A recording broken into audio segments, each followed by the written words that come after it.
Students, welcome to my channel. आज हम करेंगे क्लास 8 साइंस का चैप्टर 1। देखिए, ये हमारी विज्ञान की पुस्तक है और विज्ञान की पुस्तक का पहला पाठ है विज्ञान के अन्वेषी संसार की खोज। अब ये विज्ञान का अन्वेषी संसार क्या होता है? विज्ञान में जो भी हम खोजबीन करना चाहते हैं और जो भी खोज करते हैं उसको विज्ञान का अन्वेषी संसार कहते हैं। देखिए, विज्ञान तो आपने पहले भी पढ़ा होगा। यहाँ पर है खोजबीन और विचार करें। खोजबीन करें मतलब कोई भी चीज़ हम खोजेंगे और उस पर फिर विचार विमर्श करेंगे कि यह चीज़ ठीक है या नहीं है।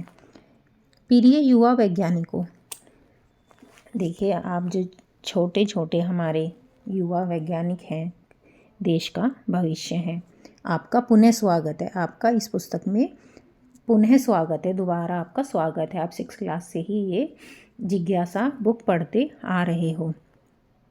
प्रत्येक अध्याय के प्रथम पृष्ठ पर आपको प्रश्नों का एक सेट पढ़ने को मिलेगा। अब जो भी आपको चैप्टर्स मिलेंगे उन पे आपको फर्स्ट पेज पर ही कुछ क्वेश्चंस मिलेंगे। ये प्रश्न किसी परीक्षा के लिए नहीं है। जो भी आपको ये प्रश्न दिए गए हैं आपकी परीक्षा में नहीं आएंगे, अपितु विज्ञान के संसार को जानने की आपकी जिज्ञासा को जगाने के लिए विशिष्ट आमंत्रण है। जो भी आपकी जिज्ञासा है, जिज्ञासा क्या होती है? किसी भी चीज़ को जानने की इच्छा। तो वो आपकी जो जानने की इच्छा है उसको और बढ़ा देगी। ये इस तरह से आपके क्वेश्चन दिए गए हैं। हर चैप्टर के शुरू में आपको क्वेश्चन मिलेंगे। पूरी की एक परत पतली और दूसरी मोटी क्यों होती है? तो पहला क्वेश्चन क्या मिलेगा आपको? जो पूरी है, जो आप खाते हैं घरों में, उसकी एक, जब हम उसको ऑयल में डालते हैं तो उसकी एक परत क्या है? मोटी हो जाती है और एक पतली हो जाती है। ऐसा क्यों होता है? कभी आपके मन में ये सवाल आया है? क्या संसार के सभी समुद्र तटों एवं रेगिस्तानों में विद्यमान कुल रेत के कण अधिक हैं अथवा हमारी आकाशगंगा में तारों की संख्या अधिक है? अब आपने क्या कहा, कोई समुद्र देखा होगा, आप टीवी में देखते हैं तो जो समुद्र है, समुद्र तट क्या होता है? समुद्र का किनारा। और जो रेगिस्तान, रेगिस्तान क्या होता है? जहाँ पर रेत ही रेत होता है। राजस्थान में या बहुत ज़्यादा बारिश नहीं होती, वहाँ पर गर्मी ज़्यादा होती है और रेत ज़्यादा होता है। रेगिस्तानों में विद्यमान कुल रेत के कण, अब वहाँ पर कुल रेत, जो भी इतना बड़ा रेत है उसमें उसके कण कितने हैं? वो ज़्यादा होते हैं उसके कण, या जो हमारी आकाशगंगा में तारे। अब आकाशगंगा क्या होती है? जो हम आकाश की तरफ देखते हैं और वहाँ पर इतने सारे जो तारे दिखाई देते हैं। तो कभी हमारे मन में ये क्वेश्चन आया होगा कि रेगिस्तान में जो धूल के कण होते हैं, मिट्टी के कण होते हैं, वो ज़्यादा होते हैं, या जो आकाशगंगा में जो हमें इतने सारे तारे दिखाई देते हैं वो ज़्यादा होते हैं? तो कक्षा 6 से ही हम अपने आसपास के पौधों और जंतुओं की अविश्वसनीय विविधता का अवलोकन करते आ रहे हैं। देखिए, जब हम कक्षा 6 से ही हमने ये बुक जिज्ञासा पढ़नी शुरू की थी तो उसमें ही हम बहुत सारे पौधों के बारे में, जंतुओं के बारे में, एनिमल्स के बारे में, उनकी विविधता का अवलोकन मतलब पढ़ते आ रहे हैं, देखते आ रहे हैं। विविधता क्या होती है? कि जो भी हमारा संसार है इसमें अनेक तरह के पौधे पाए जाते हैं और अनेक तरह के जंतु पाए जाते हैं। आपको पता है कि एक ही तरह के ना तो पौधे होते संसार में, ना ही जंतु होते। सब में कुछ ना कुछ डिफरेंस ज़रूर होता है। चाहे किसी का फ्लावर बड़ा है, किसी का छोटा है, किसी पौधे पर फूल आते हैं, किसी पर नहीं आते हैं। इसी तरह किसी की पत्ती बड़ी है, किसी की छोटी है, किसी की पत्ती का कलर डार्क है, किसी का हल्का है। इस तरह के सभी क्वेश्चंस आते हैं। विभिन्न आकारों की पत्तियों से लेकर अनेक प्रकार के कीटों तक प्रकृति ने इतनी व्यापक विविधता की रचना क्यों की? अब हमारे मन में क्वेश्चन आता है कि अलग अलग पेड़ों की अलग अलग पत्तियां क्यों होती है, और अनेक प्रकार के कीट क्या होते हैं? कीड़े मकोड़े, जानवर, तो सब में इतनी विविधता क्यों है? विविधता का मतलब आप समझ ही गए होंगे कि सब अलग अलग क्यों है, एक से क्यों नहीं है। ये भी हमारे मन में कभी क्वेश्चन आया होगा। क्या कोई ऐसा प्रश्न है जो आपको संसार के विषय में जिज्ञासु बनाता है?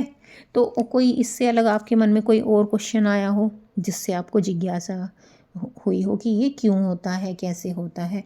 आगे गए स्थान में लिखिए। अगर आपके मन में भी कोई ऐसा प्रश्न आया है तो उसको आप यहाँ पर लिख सकते हैं। तो जो हमारी पाठ्य पुस्तक है ये जिज्ञासा, पाठ्य पुस्तक जिज्ञासा के साथ विज्ञान के संसार में हमारी यात्रा कक्षा 8 में भी अनवरत है। अब जो पाठ्य पुस्तक जिज्ञासा हम कक्षा 6 से पढ़ रहे हैं, तो इन्होंने बताया है कि यही बुक हमारी कक्षा 8 में भी अब आगे बढ़ रही है। अब कक्षा 6 में हमने कुछ पढ़ा था, उससे आगे फिर हमने कक्षा 7 में पढ़ा उसका विस्तार, अब उससे ज़्यादा विस्तार हम कक्षा 8 में पढ़ेंगे। हमें आशा है कि आप रोमांच और अन्वेषण की उस भावना से प्रेरित होते रहेंगे जिसने अब तक हमारा मार्गदर्शन किया है, और हम आशा करते हैं कि जैसे ही कक्षा 6 से 6-7 में आपने जिज्ञासा बुक में आपका रोमांच और खोजबीन, अन्वेषण क्या होता है, खोजबीन करने की भावना जो आपके मन में आई है उसने और जिज्ञासा पकड़ी होगी, आप और उसके बारे में और जानना चाहते होंगे। कक्षा 6 में हमने अपने आसपास के संसार के संबंध में क्यों और कैसे जैसे सरल प्रश्नों के माध्यम से जाना एवं खोजा। अब कक्षा 6 में हमने जो हमारे संसार में जो आसपास की चीज़ें हैं हमने उसका सरल ही जानने की कोशिश करी कि क्यों होता है और कैसे होता है, कि किस प्रकार विज्ञान का आरंभ आश्चर्य के भाव से होता है, और कि जो हमारा विज्ञान है उसमें कितने आश्चर्य होते हैं कि कोई जो तारा है या कोई सूर्य है वो इतना बड़ा होता है लेकिन दिखाई हमें बहुत छोटा देता है। इस तरह के प्रश्न भी कभी ना कभी आपके मन में आए होंगे। कक्षा 7 में हम सीख चुके हैं कि विज्ञान सतत रूप से विकासशील है। अब कक्षा 7 में हमने क्या सीखा है, जो हमारा विज्ञान है सतत रूप से विकासशील, मतलब जो विज्ञान है सतत लगातार ही उसमें वृद्धि होती जा रही है। अब देखिए कैसे वृद्धि हो रही है। पहले क्या था, पहले फ़ोन नहीं थे, फिर फ़ोन आ गए कैसे वाले, लैंडलाइन। अब लैंडलाइन से फिर फ़ोन आ गए, पहले सिंपल फ़ोन आए थे, अब स्मार्टफ़ोन आ गए हैं। पहले व्हाट्सएप वगैरह भी नहीं चलते थे, अब ये चलने लगे हैं। तो इस तरह क्या है, विज्ञान हमारे जीवन में सतत रूप से विकासशील है, जिसमें प्रत्येक उत्तर नए प्रश्नों को जन्म देता है। क्या होता है इसमें, जब भी हमारे मन में कोई नया प्रश्न आता है तो उसका उत्तर ढूंढने में हम लग जाते हैं। ऐसे ही जिसमें प्रत्येक उत्तर अब हमारे नए प्रश्नों को जन्म देता है, और किस प्रकार अधिक गहनता से खोज करने पर हमारे विचारों में धीरे धीरे परिवर्तन हो सकता है। और ऐसे ही जब हम किसी प्रश्न का उत्तर ढूंढने लगते हैं तो धीरे धीरे हमारे विचार क्या है, परिवर्तित होने लगते हैं। कैसे परिवर्तित होते, पहले तो हमें ये नहीं पता होता कि ये कैसे होता है, फिर हम उसके बारे में जानने लगते हैं तो हमारे मन में फिर उससे दूसरा प्रश्न आने लगता है। अब कक्षा 8 में हम एक कदम आगे बढ़कर विज्ञान के अन्वेषी संसार में प्रवेश कर रहे हैं। अब जो हमारी कक्षा 8 है हम उसमें एक कदम आगे बढ़ेंगे और उसकी जो विज्ञान की खोज की दुनिया है, अन्वेषी दुनिया है, उसमें हम प्रवेश कर रहे हैं, जहां विस्मय की भावना और विकास मिलकर विज्ञान की कार्यप्रणाली का मूल आधार बनाते हैं। अब विस्मय की भावना क्या, आश्चर्यचकित हो जाना कि ये कैसे हुआ, क्यों हुआ, और विकास क्या, जितना हम विज्ञान को समझेंगे जानेंगे तो उसमें नई नई खोजें होती रहेंगी। इसलिए हमें क्या होगा, विज्ञान को विकसित करने में सहायता मिलेगी। हम नहीं चाहते कि आप मात्र नए तथ्यों को जानें, अपितु हमारी अभिलाषा है, हमारा सिर्फ यही उद्देश्य नहीं है कि आप नए जो तथ्य हैं, फैक्ट हैं, आप उनको याद कर लें। यही साइंस यही नहीं है कि आपने कोई भी फैक्ट पढ़ा और उसको याद कर लिया। तो हमारी अभिलाषा है कि आप नए तथ्यों को खोजना भी सीखें, आप नई चीज़ों को खोजना सीखें। विज्ञान में अन्वेषण का अर्थ मात्र किसी विषय को जानना ही नहीं। जो विज्ञान है उसमें अन्वेषण क्या होता है, खोज करना। विज्ञान में खोज का मतलब यही नहीं होता कि आपने किसी विषय को सिर्फ जान लिया है, अपितु उस विषय में सरल प्रश्नों को पूछना भी है। हमने जान लिया भाई और हम कुछ प्रश्न तो हम पूछेंगे नहीं, ऐसा नहीं है। आपको जो भी प्रश्न आपके मन में आए आपको वो पूछना है। अब आप विषय आधारित प्रश्नों को पूछ सकते हैं। अब जो भी विषय आपको समझ में नहीं आ रहा है, कोई कॉन्सेप्ट समझ में नहीं आ रहा है, उसके बारे में आप पूछ सकते हैं, और उन प्रश्नों के उत्तर देने के लिए सरल प्रयोगों की अभिकल्पना करके और उन प्रश्नों के उत्तर देने के लिए सरल प्रयोगों की अभिकल्पना करके अपने अवलोकनों का उपयोग अपनी समझ को उत्कृष्ट बनाने में कर सकते हैं। अब कोई प्रश्न आपके मन में उठा तो आपको क्या करना है, उसके उत्तर ढूंढने की कोशिश करनी है। उसके सरल प्रयोगों की अभिकल्पना मतलब वो सोचना है कि इसका उत्तर क्या क्या हो सकता है और अपनी समझ को ज़्यादा बढ़ाना है। अगर आप ये सोचोगे अरे मुझे तो पता ही नहीं चल पा रहा है कि इसका आंसर क्या होगा, तो ऐसे थोड़ा ही ना हमारा आंसर मिल जाएगा। तब जब हम उसके बारे में जानने की कोशिश करेंगे तभी तो हमें उसका आंसर मिल पाएगा। क्रमबद्ध रूप से हम यह सीखेंगे कि हम जो देखते हैं उसका ध्यानपूर्वक अवलोकन करने, विचारपूर्वक प्रयोग करने एवं अपने अवलोकनों की स्पष्ट व्याख्या करने हेतु किस प्रकार प्रथम सोपान के रूप में हम प्रश्नों का उपयोग कर सकते हैं। क्रमबद्ध रूप से सीखने का क्या मतलब है, एक सिस्टेमैटिक प्रोसेस से सीखना कि पहले जब अब आप कोई भी काम कर रहे होंगे तो पहले उसमें पहला ही तो काम करेंगे। ये तो है नहीं कि आप सीढ़ियाँ चढ़ना चाह रहे हैं और सबसे पहले ऊपर वाली सीढ़ी पे चढ़ जाएंगे। पहले आप फर्स्ट सीढ़ी चढ़ेंगे फिर सेकंड चढ़ेंगे, तो क्या करेंगे, क्रमबद्ध रूप यही हुआ कि एक स्टेप के बाद दूसरा स्टेप करेंगे और उसका ध्यानपूर्वक अवलोकन करेंगे। अवलोकन करना मतलब उसको ध्यानपूर्वक देखना, समझना, विचारपूर्वक प्रयोग करने एवं अपने अवलोकनों की स्पष्ट व्याख्या करने हेतु। अब उसने हमने क्या किया, पहले उस पर विचार किया, विमर्श किया, उसको सोचा, फिर हमने अवलोकन किया, देखा कि ये क्यों है, कैसे है, फिर हमने उसका फर्स्ट स्टेप लिखा कि फर्स्ट क्वेश्चन हमारा क्या था। पहले हमने किसी चीज़ को देखा, फिर उसके बारे में समझा, फिर उसके बारे में हमारे मन में कोई प्रश्न उठा। ऐसा करने से आप में से प्रत्येक व्यक्ति न केवल शिक्षार्थी बनेगा अपितु अन्वेषक एवं युवा वैज्ञानिक भी बनेगा।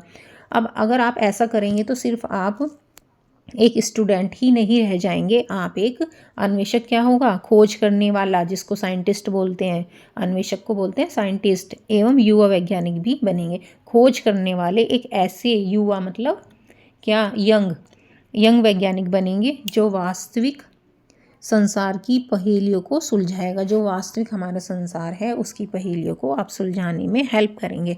अब साइंटिस्ट भी तो ऐसे करते हैं, वो बचपन से ही साइंटिस्ट थोड़ा ही बन जाते हैं, वो ऐसे ही सोचते हैं, समझते हैं, पढ़ाई करते हैं, तो धीरे धीरे ऐसे वो एक साइंटिस्ट बन जाते हैं। ये प्रश्न दैनिक जीवन के प्रश्नों जैसे कि आटा क्यों फूलता है, अब हमारे मन में क्वेश्चन आया कि आटा क्यों फूल जाता है, से लेकर पृथ्वी के बड़े रहस्य और इससे भी आगे जैसे क्या भूमंडलीय तापमान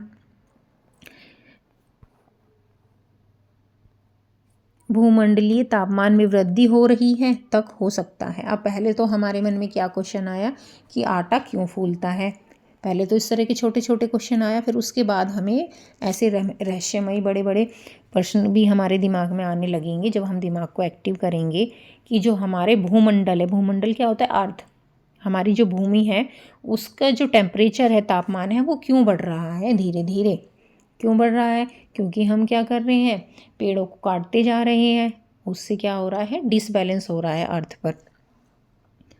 हमें आशा है कि जैसे जैसे आप अपनी पुस्तक का प्रत्येक पृष्ठ पलटेंगे वैसे वैसे आप उन्हें पृष्ठ संख्याओं की रुचिकर अभिकल्पना पर ध्यान अवश्य देंगे। अभी ये कह रही हैं कि जैसे जैसे आप बुक में आगे बढ़ेंगे तो आपका जो ध्यान है वो जो हमने आगे अच्छी अच्छी कल्पनाएं दे रखी हैं बुक में, उस पर आप ज़रूर ध्यान देंगे। बाएं पृष्ठों पर नीचे की ओर आपको जड़ का एक चित्र दिखाई देगा। अब जो ये बुक बनी हुई है उन पर एक जड़ का चित्र बना हुआ है, ये देखिए इस तरह के जो ये बने हुए हैं, ये पैटर्न बने हुए हैं। अब ये पैटर्न भी इन्होंने किसी वजह से बनाए हैं कि ये क्यों बने हुए हैं।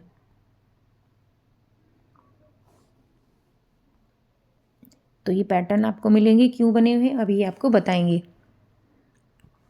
तो आपको जड़ का एक चित्र दिखाई देगा जो ज्ञान की उस गहरे एवं ठोस आधार का प्रतीक है। जो ज्ञान हमें मिल रहा है उसका ठोस आधार और प्रतीक है, जो हमें अपने पर्यावरण, परंपराओं एवं अपनी सांस्कृतिक और प्राकृतिक धरोहर से जोड़े रखता है। अब ये क्यों बना रखा है हमने? क्योंकि एक चीज़ दूसरे से लिंक होती है। ये क्या करेंगे, जो हमारा पर्यावरण है वो हमारी परंपराएं। अब परंपराएं क्या है हमारी? जो हमारे फेस्टिवल्स हैं, होली, दिवाली, ईद, दशहरा। तो हम क्यों मनाते हैं? अब हम तो छोटे बच्चे थे तो हमें क्या पता चलेगा कि इनको मनाना है। हम क्या देखते हैं, हमारे पेरेंट्स मना रहे हैं, हमारे पड़ोसी मना रहे हैं, तो हम भी धीरे धीरे उनको मनाने लग जाते हैं। इसी तरह जो हमारी सांस्कृतिक और प्राकृतिक धरोहर से जोड़े रखता है। अब हमारी प्राकृतिक धरोहर क्या है? जो भी हमारे जो नेचुरल रिसोर्सेज हैं, नेचुरल रिसोर्सेज क्या हैं हमारे? पेड़ पौधे, जो भी हमें उससे मिलते हैं, जो प्रकृति से हमें मिलता है, उसे प्राकृतिक धरोहर बोलते हैं।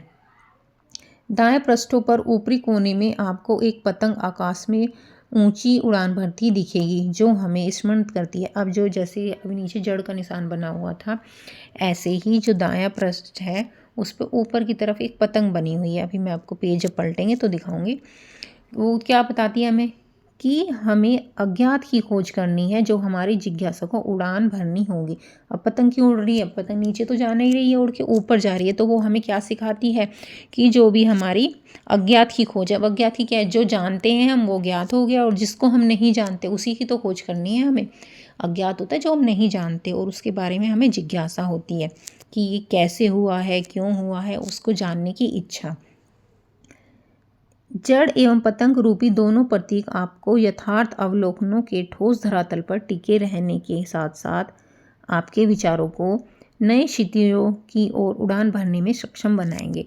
अब एक तरफ तो पतंग बनी हुई है और एक तरफ क्या बनी हुई है? जड़ बनी हुई है। तो इन्होंने बताया है कि हम जो है ज़मीन से ही उठे हैं और ज़मीन पर ही रहते हैं, और हमें ऊंचा उड़ने की कोशिश करनी चाहिए। अब ऐसा नहीं कि हम आसमान में उड़ने लगेंगे, मतलब हमें ऊंचा सोचना चाहिए। अब ये नहीं हमारे मन में कोई प्रश्न आया कि इसका क्या होगा, हम सोचेंगे अरे छोड़ो ना, कौन ढूंढेगा इसके बारे में। ऐसा नहीं करना है, हमें सोचना है, समझना है कि ये क्यों हो रहा है और कैसे हो रहा है। स्मरण रहे कि विज्ञान में अन्वेषण केवल तभी कार्य करता है जब हम सावधानीपूर्वक किए गए अवलोकनों के ठोस आधार को स्वतंत्र सृजनात्मक सोच के साथ संतुलित करते हैं। स्मरण रहे, क्या स्मरण रहे? मतलब याद रहे। विज्ञान में जो भी खोज का कार्य है वह तभी काम करेगा जब हम सावधानी के साथ अवलोकन करेंगे। अवलोकन मतलब देखेंगे, समझेंगे किसी चीज़ को, और स्वतंत्र और अपनी ही समझ को हम बढ़ाएंगे। ये नहीं कि कोई बोलेगा कि बेटा आप इस चीज़ के ऊपर खोज कर लीजिए। नहीं, ये कोई प्रश्न आपके मन में आएगा कि ये क्यों हो रहा है, कैसे हो रहा है, मुझे इसको जानना है। आप पृष्ठ में नीचे कुछ प्रतिरूप पैटर्न भी देखेंगे। इनमें कुछ छिपे हुए वैज्ञानिक विचार भी हैं, परंतु आप चिंता न करें, ये मुख्य रूप से पृष्ठ को अधिक रुचिकर बनाने के लिए है।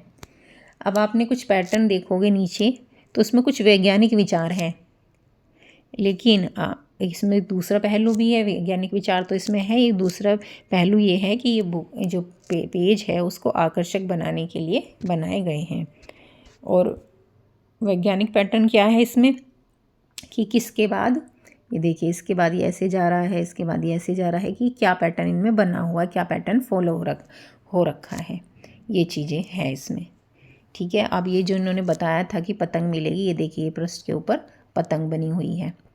इस तरह इन्होंने जो नीचे जड़ का निशान बनाया हुआ है, और ऊपर ये अगला पेज होगा तो उसके ऊपर इन्होंने ये पतंग का निशान बनाया है। और ये पैटर्न देखिए, यहाँ पर ये पैटर्न इधर से शुरू हुआ था और यहाँ तक गया था। अब ये इन्होंने यहाँ से कंटिन्यू करके ये पैटर्न यहाँ दे दिया है, और ये पतंग दे दी, और यहाँ पर ये रूट बनाई हुई है।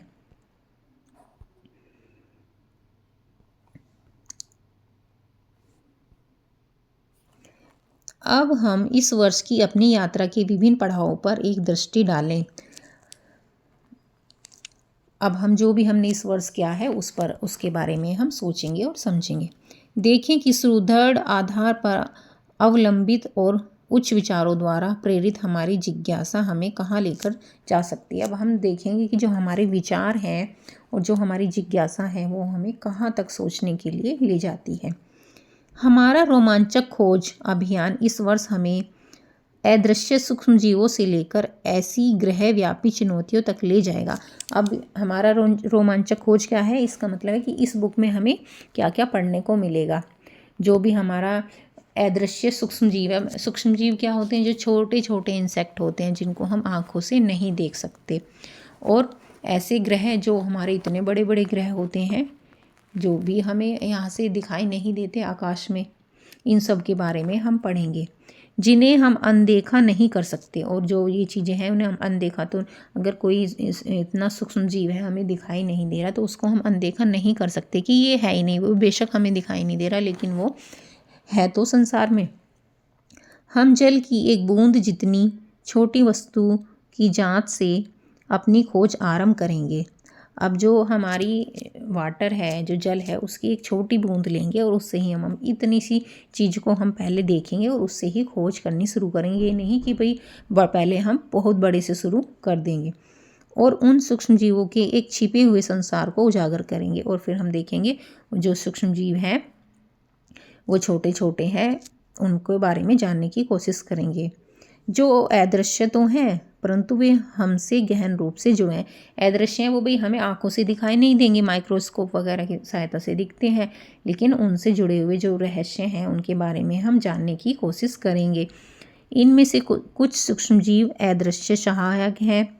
देखिए जो ये सूक्ष्म जीव है, सूक्ष्म जीव मतलब सूक्ष्म मतलब छोटा जीव, मतलब छोटा सा जीव जो हमें आंखों से दिखाई नहीं दे रहा है बिना माइक्रोस्कोप के। अब कुछ तो हमारे जो जीवन में बहुत सहायक होते हैं लेकिन कुछ हमें नुकसान भी करते हैं, जो भोजन को पचाने में एवं औषधि निर्माण में हमारी सहायता करते हैं।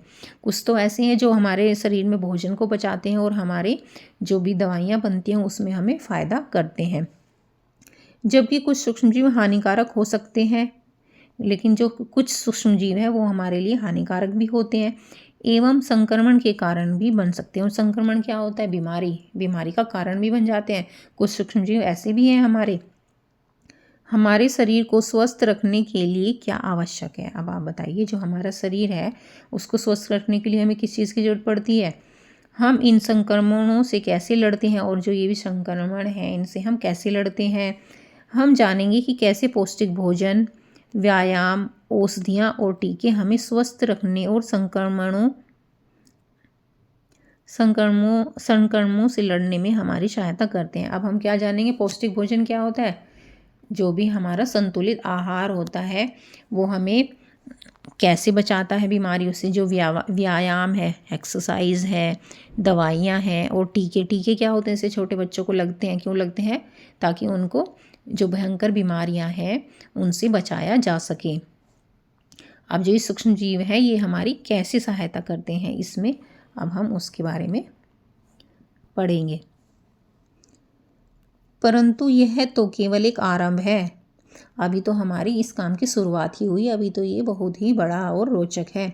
वर्तमान में विज्ञान हमारे जीवन को उन्नत बनाने में एक प्रमुख भूमिका निभाता है।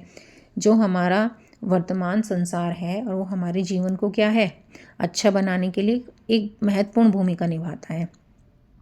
उदाहरण के लिए हम अपने जीवन को सरल बनाने हेतु अनेक प्रकार से विद्युत धारा का उपयोग करते हैं। अब देखिए हम क्या करते हैं, हम अपने जीवन को बेहतर बनाने के लिए विद्युत धारा का उपयोग, विद्युत धारा क्या होती है, इलेक्ट्रिसिटी, लाइट का उपयोग करते हैं। हम अपने घरों में बल्ब जलाते हैं, पंखा चलाते हैं, हीटर चलाते हैं, सब किससे हो रहा है, हमारा विद्युत धारा लाइट से हो रहा है। हम शीतकाल में स्वयं को गर्म रखने के लिए धारा के तापीय प्रभाव पर निर्भर रहते हैं। अब शीतकाल क्या होता है, ठंड, हम ठंडे मौसम में अपने आप को गर्म करने के लिए क्या करते हैं, हीटर चलाते हैं। हीटर धारा के तापीय प्रभाव क्या होता है, धारा क्या है, इलेक्ट्रिसिटी, और ताप क्या होता है, उसकी हीट। जो भी हम इलेक्ट्रिक हीटर से जो भी हमें हीट मिलती है उसको धारा का तापीय प्रभाव कहते हैं। जबकि विद्युत धारा का चुंबकीय प्रभाव मोटरों एवं मशीनों के परिचालन में सहायता करता है। ओके, देखिए जो इलेक्ट्रिसिटी है, लाइट तो एक ही है। अब जब हम हीटर चला रहे हैं तो वो हमें हीट दे रही है, लेकिन जब हमें क्या करना है, मशीनें चलानी है तो वो मोटर को क्या कर रही है, जैसे चारा काटने वाली मशीन है तो मोटर क्या है, उसको चारे वाली मशीन को घुमाता है। तो ये इलेक्ट्रिसिटी एक है हमारी, लेकिन अलग अलग तरह से काम करती है। अब जो है विद्युत धारा का तापीय प्रभाव क्या है, कोई भी चीज़ होगी वो हीट उत्पन्न करेगी, जैसे इलेक्ट्रिक हीटर हो गया, और जो हमारा क्या होता है जिस पे हम खाना बनाते हैं हीटर होता है, वो भी विद्युत धारा का तापीय प्रभाव है। और चुंबकीय प्रभाव क्या होता है, जिससे हम क्या करते हैं, जो भी मशीनें चलती हैं, ठीक है, और जो हमारी प्रेस है, प्रेस गर्म हो जाती है, वो भी विद्युत धारा का तापीय प्रभाव है। चुंबकीय प्रभाव से हमारी मशीनें चलती हैं, जैसे हमारी मिक्सी चल गई, चारा काटने की मशीन चल गई, बहुत सारी चीज़ें होती हैं ऐसे, जैसे पंखा चल गया, ये सब विद्युत धारा का चुंबकीय प्रभाव होता है। ये परिघटनाएं मौलिक बलों पर निर्भर करती हैं। अब जो ये परिघटनाएं मतलब ये जो घटनाएं हैं और जो ये हमारे जो आसपास में जो बल होते हैं, फोर्स होता है, उन पर निर्भर करती है। अतः विद्युत के कार्य के निरीक्षण के पश्चात हम उन बलों का अध्ययन करते हैं जो वस्तुओं को तीव्र, धीमा अथवा दिशा को परिवर्तन करने में सक्षम होते हैं। अब पहले तो इलेक्ट्रिसिटी की हम ये सारी चीज़ें पढ़ेंगे। ये सब बताया गया है, जो इस बुक के आगे जो भी चैप्टर्स दिए गए हैं उनमें हम इन चीज़ों के बारे में पढ़ेंगे। विद्युत धारा का तापीय प्रभाव, चुंबकीय प्रभाव, बल। अब कोई चीज़ है, कोई है कोई साइकिल है बहुत तेज़ चल रही है, कोई बहुत धीरे चल रही है, तो इन बलों के बारे में भी हम आगे पढ़ेंगे। बलों के विषय में समझने के पश्चात हम यह स्पष्ट कर सकते हैं कि वायु में ऊपर उछाली गई गेंद पुनः धरती पर क्यों गिरती है या ब्रेक लगने पर कार क्यों रुक जाती है। अब जब हम बल फोर्स के बारे में पढ़ेंगे तो हमें कुछ चीज़ें समझ में आने लगेंगी। कैसे, भाई हमने कोई बॉल ऊपर फेंकी तो वो नीचे ही क्यों आ रही है, ऊपर क्यों नहीं जाती, क्योंकि वहाँ पर हमारा ग्रेविटेशनल फोर्स, गुरुत्वाकर्षण बल काम करता है। और ब्रेक लगाने पर साइकिल क्यों रुक जाती है, क्योंकि वहाँ पर हमारा घर्षण बल काम करता है। तो इन बलों के बारे में भी हम आगे पढ़ेंगे। यह हमें दाब के संबंध में विचार करने के लिए भी प्रेरित करता है। अब हम जब इनके बल के बारे में पढ़ लेंगे तो उसके बाद हमारा आएगा दाब। दाब क्या होता है, प्रेशर, फिर हम उसके बारे में भी पढ़ेंगे।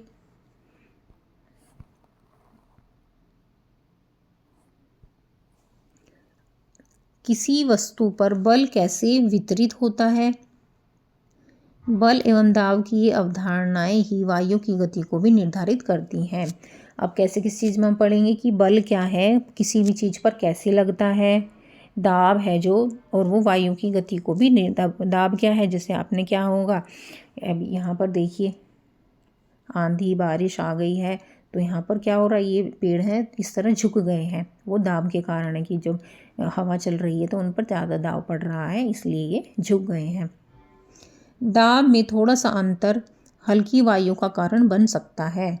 अब दाब में जैसे ही थोड़ा सा अंतर आता है तभी हल्की वायु हवा चलने लगती है, जबकि दाब का अधिक अंतर तेज हवाओं और कभी कभी चक्रवातों का भी कारण बनता है। अब हम कभी कभी सोचते हैं कि कभी तो बहुत तेज हवा आ रही है, कभी बहुत धीरे धीरे आ रही है, तो ये क्या होता है, जो दाब होता है उसमें हमारा क्या डिफरेंस आ जाता है, इसलिए तेज़ तेज़ हवा चलने लगती है। कभी चक्रवात आ जाता है, चक्रवात क्या होता है, तूफान आ जाता है तेज।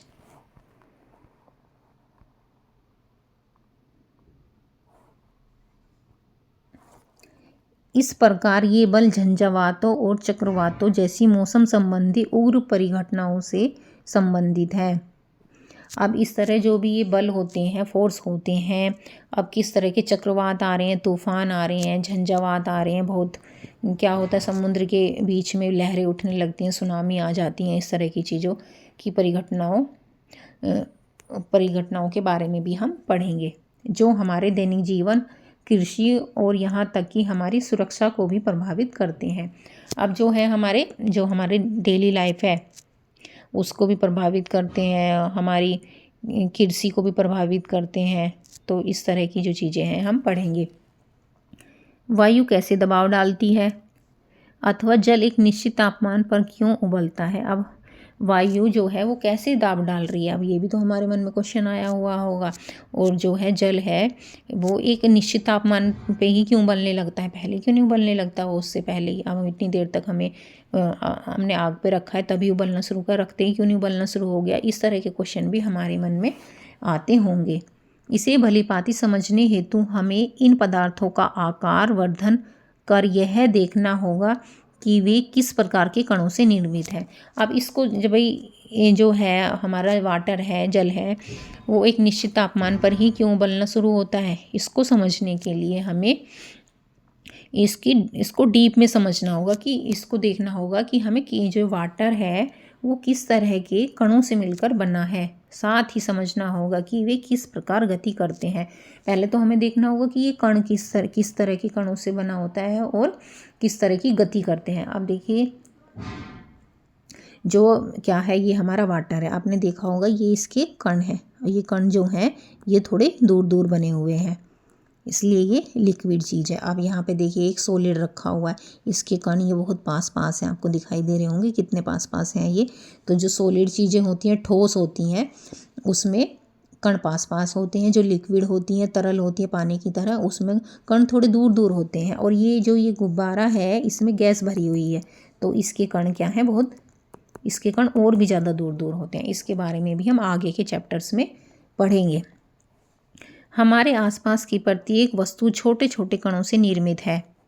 अब हमने देखा होगा कि जो हमारे आसपास जो भी वस्तु है छोटे छोटे जो कण हैं उनसे बनी होती है। ठोस पदार्थों में ये कण अधिक गति नहीं कर सकते। देखिए जब ये ठोस पदार्थ था, ये बहुत पास पास होते हैं कण, तो इनमें गति नहीं हो पाती है। लेकिन जबकि गैसों में ये मुक्त रूप से गति कर सकते हैं। अब देखिए ये गैस है, अब ये क्या है, इसमें दूर दूर है और ये आराम से घूम भी सकते हैं कण यहाँ पर। हमारे आसपास की वस्तुओं को वर्गीकृत करना विज्ञान की एक महत्वपूर्ण विशेषता है। अब जो भी हमारे आसपास के जो भी चीज़ें हैं उनको वर्गीकृत करना मतलब श्रेणीबद्ध करना, उनको ग्रुप्स में बांटना विज्ञान की एक बहुत बड़ी विशेषता है। क्यों करते हैं उन्हें ग्रुप्स में? ताकि हम उनकी स्टडी अच्छे से कर सकें। हम अपने आसपास के पदार्थों को तत्वों, शुद्ध पदार्थ, यौगिक, दो या दो से अधिक संयोजित तत्व और मिश्रणों, ऐसे संयोजन जिन्हें भौतिक रूप से पृथक किया जा सकता है, में भी वर्गीकृत कर सकते हैं। अब जो भी है हमारी जो आसपास की जो चीज़ें हैं वो पदार्थों की जो तत्व हैं वो कई चीज़ों से बने होते हैं। एक तो शुद्ध पदार्थ होते हैं, बिल्कुल शुद्ध, उसमें जैसे कुछ भी नहीं मिला हुआ है। एक होते हैं यौगिक जिसमें दो या दो से ज़्यादा अधिक तत्व मिले होते हैं। और ऐसे मिश्रण होते हैं, और ऐसे होते हैं जिनको हम अलग नहीं कर सकते। देखिए इसमें शुद्ध पदार्थ हो गया जैसे चीनी में तो एक ही तरह के तत्व हैं, तो चीनी क्या हो गया, हमारी शुद्ध पदार्थ। अब यौगिक क्या हो गया, हमने क्या करा, पानी ले लिया और हमने चाय पत्ती ले ली। अब चाय पत्ती और पानी को मिला दिया तो वो हमारे क्या हो गया, यौगिक हो गया। ठीक है, क्योंकि चाय पत्ती को अगर हम छान लेंगे तो उससे अलग हो जाएगी, वो तो यौगिक हो गया। अब एक मिश्रण होता है कि हमने क्या किया, उसमें पानी में हमने चीनी को मिला दिया, अब वो उसमें घुल गई, फिर उसको हम अलग नहीं कर पा रहे हैं, उसको हम क्या बोलते हैं, मिश्रण बोलते हैं, जिस चीज़ को हम उससे अलग नहीं कर पाते हैं। तो इस तरह